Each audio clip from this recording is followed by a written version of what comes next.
If you have hostility, you will not enjoy what you are doing, and it could very easily affect your productivity. And yet, every leader will go through hostility. Let me think of 3 things why people can be hostile to you. Number 1, the post you have, there are several people who thought they are better qualified than you. So when you get it, they feel jealous and they feel uncomfortable with you. And that can create a lot of problems. But number 2, those are not the only people. There are other people who look down on you. They went from the files they told you, they said you are going nowhere. And to see you becoming their leader, they'll have a problem. But of course, there are people who just are bad. They are jealous in every way. And they'll also be in that group who are people becoming hostile. That means even if you have the very best person, like David, doing nothing wrong, my friend, there will still be reason for people to become hostile. So how does a leader manage hostility so that they are able to realize the productivity they intended and get the whole group to where their vision is intended? Let's read slowly chapter 19 of 1 Samuel. A leader needs friends who can watch on their back. So I'm suggesting to you the first thing you must do is, although there will be certain people who are hostile, be good at making friends. Just look at verse 1. Saul told his son Jonathan and all the attendants to kill David. But Jonathan had taken a great liking to David and warned him, my father Saul is looking for a chance to kill you. Be on your guard. Tomorrow morning, go into hiding and stay there. I'll go out and stand with my father in the field where you are. I'll speak to him about you and will tell you what I find out. That is a close friend. Within the short period he had spent time in the king's palace, like we said last time, he was able to create friendship. And it's a very important friendship because your friends are the ones who watch your back. They hear things as people are talking, and they prepare you so that you don't enter into the trap of your enemy. So they encourage you to try to make everybody a friend, and whoever does not become a friend is not because you have not tried to make him a friend, it's because he's refusing to become your friend. Friendship gives you, as a leader, 3 things. Number 1, I've just called it watching your back. They will tell you when things are going wrong and things are bad. But number 2, because they are your friends, they want to see you succeeding. So they will work with commitment and passion to ensure that the group wins during your term of office, because they want the very best. And thirdly, whenever you do well, your friends rejoice with you. So they really want to do everything that can help you perform. So you need friends. And one of the ways of reducing hostility is trying to make everybody friends. And you know that those who become your friends will watch your back. Verse 4 is saying, Jonathan spoke well of David to Saul, his father, and said to him, let not the king do wrong to his servant David. He has not wronged you, and what he has done has benefited you greatly. He took his life in his hands when he killed the Philistine. The Lord won a great victory for Israel, and you saw it and were glad. Why then would you do wrong to the innocent man like David by killing him for no reason? This is David's friend Jonathan asking the king. But can you see, although your friends want to defend you, you must give them the ammunition to defend you. And he is telling the king, do you remember 1, 2, 3? This guy had not wronged you. Now, instead, he killed Goliath, who was about to embarrassing the king and embarrassing Israel. He won a great battle, and you are even glad. Now, the things are listed. My friend, if you're a lazy leader, an embarrassment to your own friends because you are lazy or bad at relationship with others, you are not friendly.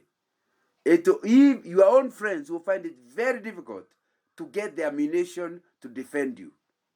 Because you need to understand, if you are performing well, even your enemies will have difficulty challenging you.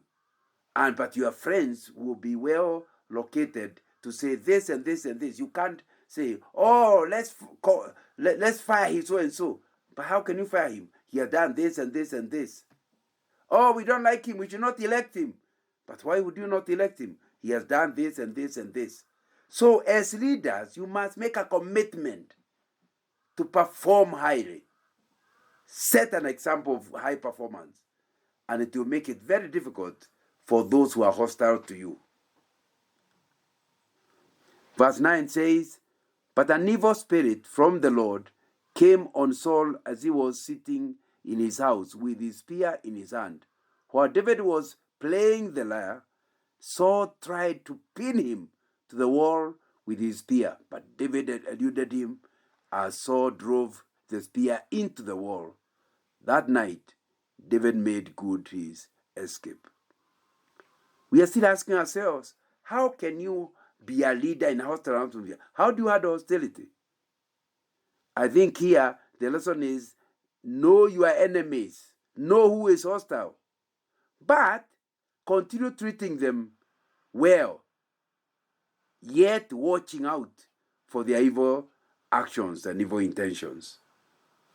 So you can see, my friend David did not give up. When he realized the king even had given instruction that going kill him, he still continued working, but watching.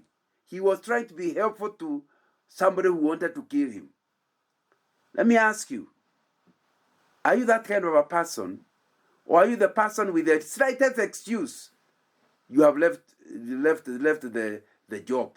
Slightest excuse, you resign from the leadership. A good leader will be somebody who sticks, despite the hostility, will stick in until finally there's no alternative. At times reached, the Bible tells us that night David made good his escape.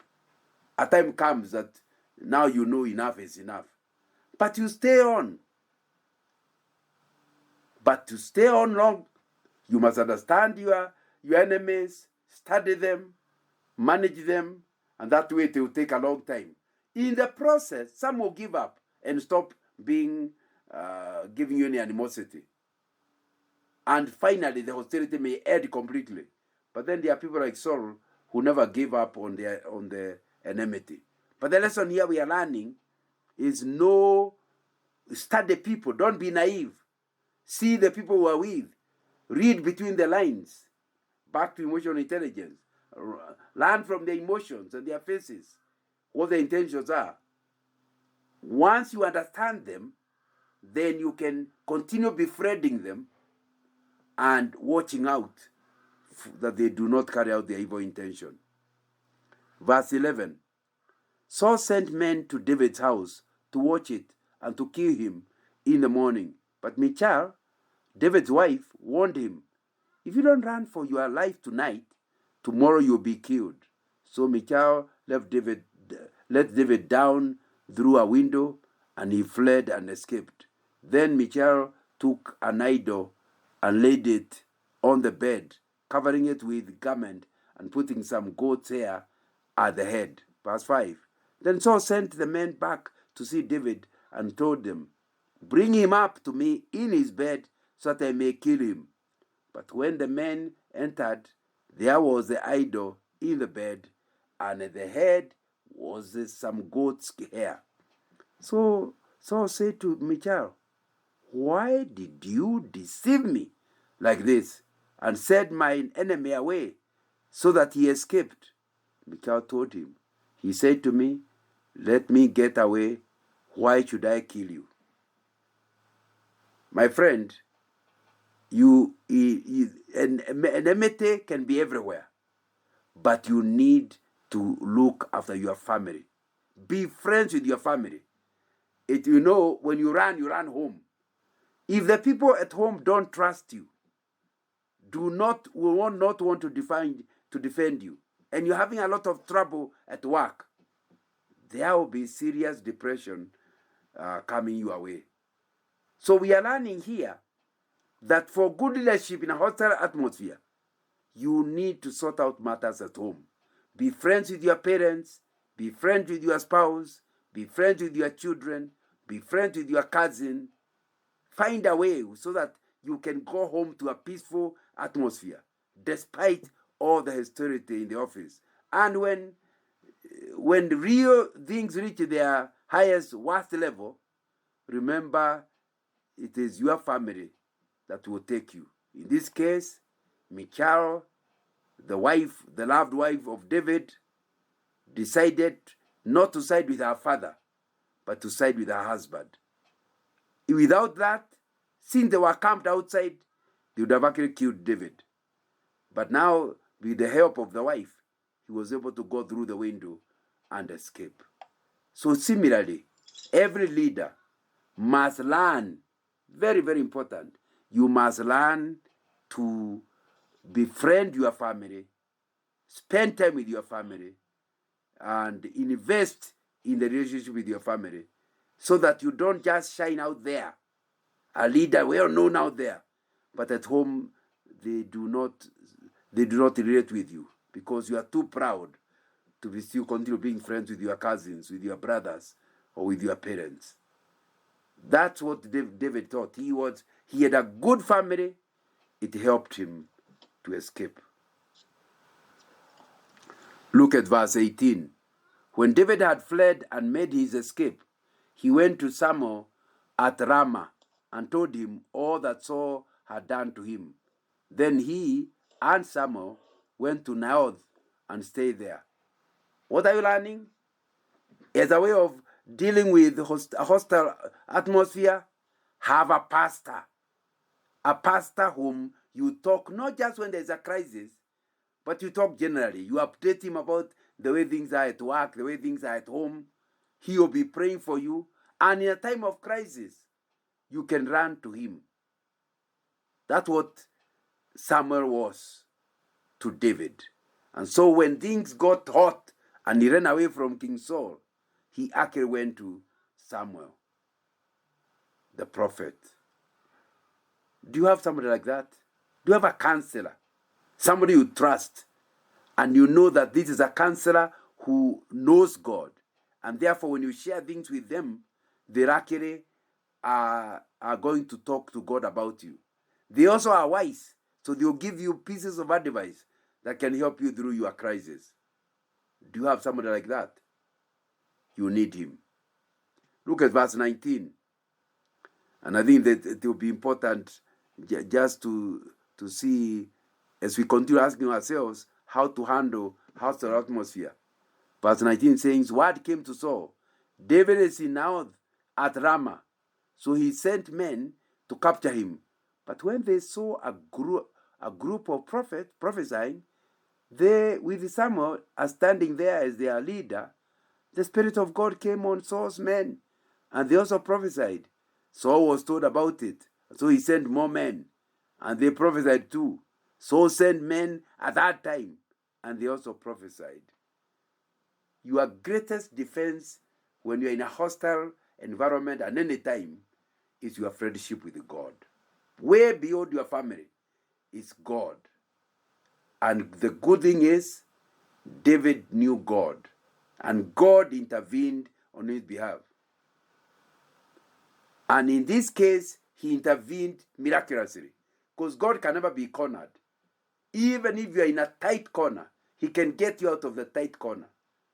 That's why it's dangerous as a leader to lose your relationship with God, your spirituality. And you know what happens is that they say the higher you go, the cooler it becomes. So what happens is that many people, when they are senior become cabinet minister, become president, they no longer relate well with God. The higher you go, the cooler you become spiritually. That's unfortunate, because at every stage you have hostility. How will you tackle it without God, who is able and can do it miraculously? Because even friends who want to help you can reach a level where they have no ability to help you. At that point, God is still available to help you, and that will be very, very important. We finish with verse 23, and I think it will be important to just read. Says Saul went to Naoth at Ramah, but the Spirit of God came even on him, and he walked along prophesying until he came to Naoth. He stripped off his garments, and he too prophesied in Samuel's presence. He lay naked all that day and all that night. This is why people say, is Saul also among the prophets? How can you handle animosity and hostility in the group you are leading? Remember, he that is in us is greater than he that is in the world. In other words, with God on your side, you can face even enmity and hostility from the president or from the king. Even at level, because nobody is above God. Now, so Saul in this case decided, what's happening to these people I'm sending? I'll catch it myself. So he went to where Samuel and David were. But he also started prophesying. What is worse, he was not in control of his senses. He stripped naked, and was not naked for a while. He was naked all that day and all that night. Now, don't you then understand that the greatest solution to your hostility is to know God is on your side? It will give you the courage to face your enemies. It will give you the courage to continue with the task. Give you the courage to befriend people even in a hostile atmosphere. The Lord bless you. I'm returning back the meeting to William.